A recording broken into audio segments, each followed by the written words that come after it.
दोस्तों, ये कहानी है एक ऐसे इंसान की जिसने ऐसे भारत में जन्म लिया जहां समाज के उच्च वर्ग के लोग गरीब और दलित वर्ग पर भीषण अत्याचार और शोषण कर रहे थे।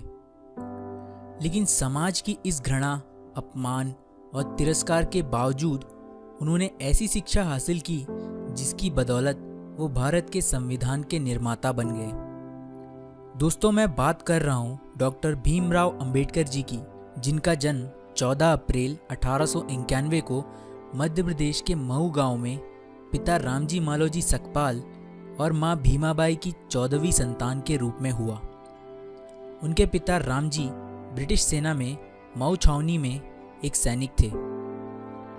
परिवार महार जाति से था जिसे लोग बेहद ही निचले तबके का मानते थे। उनका परिवार मराठी था जो महाराष्ट्र के रत्नागिरी जिले में अंबावड़ी गांव से था। सेना में काम करते हुए डॉक्टर अंबेडकर के पिता सूबेदार बन गए और वो हमेशा से अपने बच्चों की शिक्षा पर जोर देते थे। कुछ दिन बाद उनके पिता सेना से रिटायर हो गए और वो परिवार को लेकर सतारा चले गए, जहां कुछ दिन बाद अंबेडकर की माता भीमाबाई का बीमारी के चलते देहांत हो गया। अब अंबेडकर समेत 14 भाई बहनों की देखभाल उनकी चाची ने कठिन परिस्थिति में रहते हुए की। छुआछूत, घृणा और अपनी हीन मानसिकता की वजह से डॉक्टर्स भी अछूतों को बिना छुए ही उनका इलाज करते थे, जिसके कारण अंबेडकर के 14 भाई बहनों में से केवल 3 भाई और 2 बहनें ही बच पाईं। बाकी सभी 8 भाई बहन शोषण के कारण मारे गए।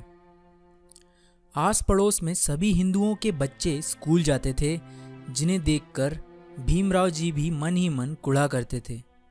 उन्होंने अपने पिता से जिद की कि उन्हें भी स्कूल जाना है, लेकिन अछूत होने के कारण यहाँ स्कूल में दाखिला मिल पाना आसान नहीं था। मजबूर होकर उनके पिता एक ब्रिटिश सैनिक अधिकारी के पास गए और उनसे विनती की कि उन्होंने जीवन भर सरकार की सेवा की है और बदले में उनके बच्चों को स्कूल में एडमिशन भी ना मिल पाना एक बहुत बड़ा अन्याय होगा। इसके बाद उस अधिकारी ने उनके बच्चों को एक स्कूल में एडमिशन दिलवा दिया। लेकिन यहाँ अंबेडकर जी को छुआछूत के ऐसे कड़वे अनुभव हुए जो वो जीवन भर नहीं भुला पाए। अंबेडकर जी स्कूल तो जाते थे, लेकिन दलित बच्चों को क्लास के बाहर बैठाया जाता था और टीचर्स उन पर कोई ध्यान नहीं देते थे।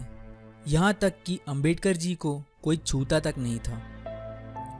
प्यास लगने पर स्कूल का चपरासी दूर से पानी डालता था, जिसे वो अपने हाथों से इकट्ठा करके पीते थे, क्योंकि मटके को छूने और ग्लास से पानी पीने की इजाज़त तक उनको नहीं थी। और जिस दिन चपरासी नहीं आ पाता, उस दिन अंबेडकर जी को प्यासा ही पूरा दिन गुजारना पड़ता था। भीम स्कूल जाते समय पास के कुएं से पानी खींचकर पी लेते थे। कुछ ब्राह्मणों ने उन्हें ऐसा करते हुए देख लिया। फिर क्या था, एक दिन भीम को उसी कुएं पर पकड़ लिया गया और जूते चप्पलों से जमकर उनकी पिटाई की गई और इस शर्त पर छोड़ा गया कि वो फिर कभी उस कुएं का पानी नहीं पिएगा। और एक बार वो बाल कटवाने के लिए नाई के पास गए तो नाई को पता था कि वो महार जाति का है। वो उसे नफरत भरी आवाज़ में बोला, अरे अछूत, मैं तेरे बाल कैसे काट सकता हूँ, भाग जा यहाँ से और फिर कभी मत आना। इन घटनाओं से भीम के स्वाभिमान को बहुत गहरी ठेस पहुंची। उनकी आंखें आंसुओं से भर गई। नन्हे भीम के बाल घर पर ही उनकी बहन ने काटे। भीम बहुत ही स्वाभिमानी लड़का था और वो अपने पैरों पर खड़ा होना चाहता था ताकि परिवार की आर्थिक स्थिति में कुछ सुधार हो। भीम ने सुन रखा था कि सतारा जाने वाले लड़कों को बॉम्बे जाकर काम मिल जाता है, इसलिए उन्होंने तय किया कि वो बॉम्बे जाकर किसी मिल में काम करेगा। लेकिन बॉम्बे जाने के लिए उसके पास किराया नहीं था। भीम ने एक प्लान बनाया कि वो अपनी चाची के बटुए से पैसे चुराकर बॉम्बे चला जाएगा। भीम ने लगातार 3 रातों तक बटुए को चुराने की कोशिश की जो उनकी चाची की कमर से बंधा हुआ था, लेकिन कोई सफलता उन्हें नहीं मिली। कहीं जाकर चौथी रात को वो बटुए को चुरा पाए, लेकिन उन्हें बड़ी निराशा हाथ लगी क्योंकि उसमें केवल सिर्फ आधा आना ही था, जिससे वो बॉम्बे नहीं जा सकते थे।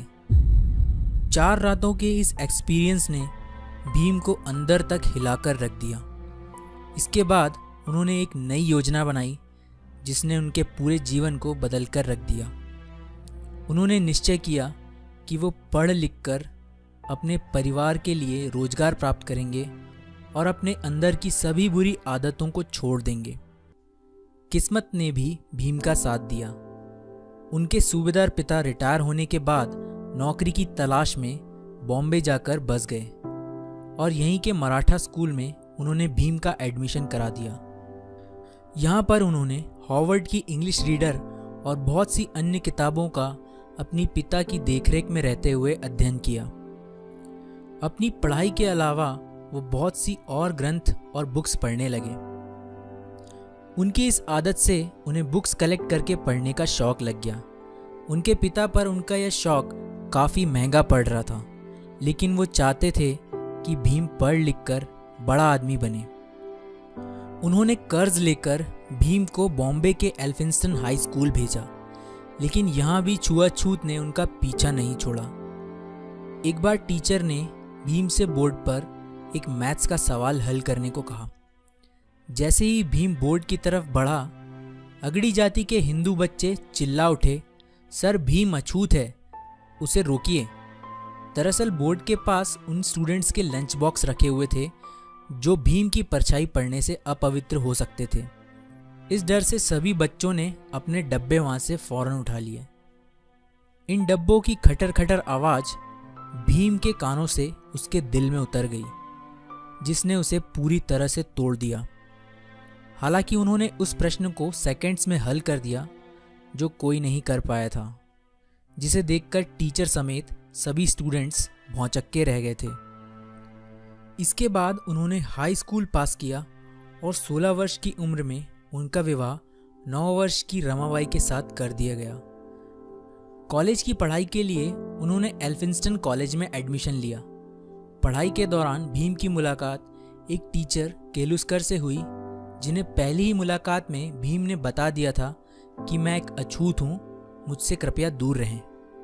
उनके बेबाक अंदाज और पढ़ाई के प्रति जुनून ने केलुस्कर को बहुत इम्प्रेस कर दिया और वो भीमराव को लेकर बड़ौदा के शिक्षा प्रेमी महाराज संभाजी गायकवाड़ के पास लेकर गए। जब महाराजा बॉम्बे आए हुए थे, वो वहाँ एक सभा कर रहे थे जहाँ उन्होंने भीमराव से कुछ सवाल किए, जिनका उत्तर भीम ने बहुत अच्छे तरीके से दिया। इसके कुछ वर्ष बाद बड़ौदा के महाराज ने कुछ विद्यार्थियों को कोलंबिया यूनिवर्सिटी अमेरिका भेजने का निर्णय लिया। भीमराव महाराज से मिले और भीम की अंग्रेजी बोलने से वो उनसे बहुत प्रभावित हुए। उन्होंने भीमराव समेत 4 लड़कों को छात्रवृत्ति देकर अमेरिका पढ़ने भेजा। 4 साल बाद वो भारत वापस आए और बड़ौदा के महाराज के यहाँ मिलिट्री सेक्रेटरी के रूप में काम करना शुरू किया। लेकिन सैन्य अधिकारियों को महार जाति के एक तुच्छ लड़के को सेना के उच्चाधिकारी के रूप में बैठा देना पसंद नहीं आया। कुछ दिन बाद उन्होंने वहाँ से नौकरी छोड़ दी और सन 1919 में वो लंदन चले गए, जहाँ अथक परिश्रम और मेहनत से उन्होंने वहाँ पर MSc, DSc तथा बैरिस्टर की डिग्री प्राप्त की। 1923 में वो भारत वापस लौट आए और वकालत शुरू कर दी। वकालत करते हुए उन्होंने देखा कि दलितों का कितनी बुरी तरह से शोषण किया जा रहा है। तब से उन्होंने अपना जीवन छुआछूत को खत्म करने के लिए समर्पित कर दिया। उन्होंने मुसलमानों और सिखों के अलग से मतदान को देखते हुए दलितों के लिए भी अलग से मतदान की मांग उठाई, जिसके कारण गांधी जी आमरण अनशन पर उतर आए। गांधी जी के कारण उन्होंने अपनी ये मांगे पीछे ले ली। Doctor Bhimrao Ambedkar philosopher, writer और एक महान लीडर हैं, जिन्होंने न केवल समाज में सदियों से दबाए गए दलित और अछूत लोगों के लिए लड़ाई लड़ी, बल्कि इतनी भिन्नताओं से भरे भारत को एक संविधान में बांधने का काम भी किया।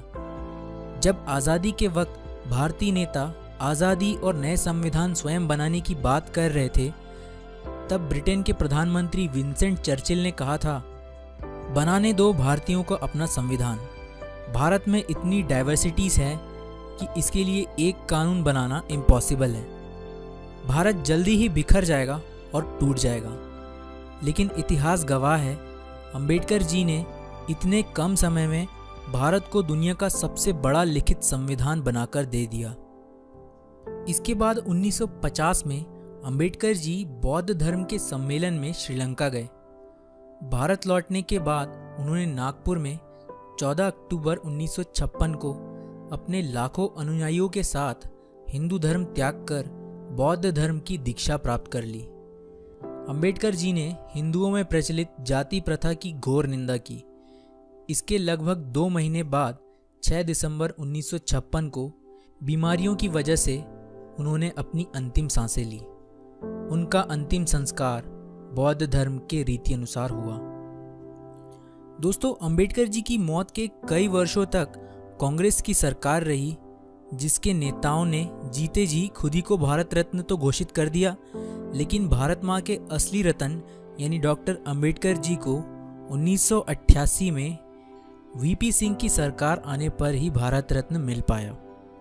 डॉक्टर अंबेडकर का कहना है, जीवन लंबा होने की बजाय महान होना चाहिए। मैं ऐसे धर्म को मानता हूँ जो स्वतंत्रता, समानता और भाईचारा सिखाए। दोस्तों, ये वीडियो अंबेडकर जी को समाज और भारत के लिए किए गए कार्यों के लिए समर्पित है। कुछ मिनट में उनका पूरा जीवन बता पाना पॉसिबल तो नहीं है, लेकिन फिर भी मैंने ये कोशिश की है। आपको ये वीडियो कैसा लगा मुझे ज़रूर बताएं और नए वीडियो अपडेट्स के लिए बेल आइकन प्रेस करें। अपना वैल्यूएबल टाइम देने के लिए शुक्रिया। मिलते हैं अगले वीडियो में, तब तक के लिए अपना ख्याल रखिए। जय हिंद।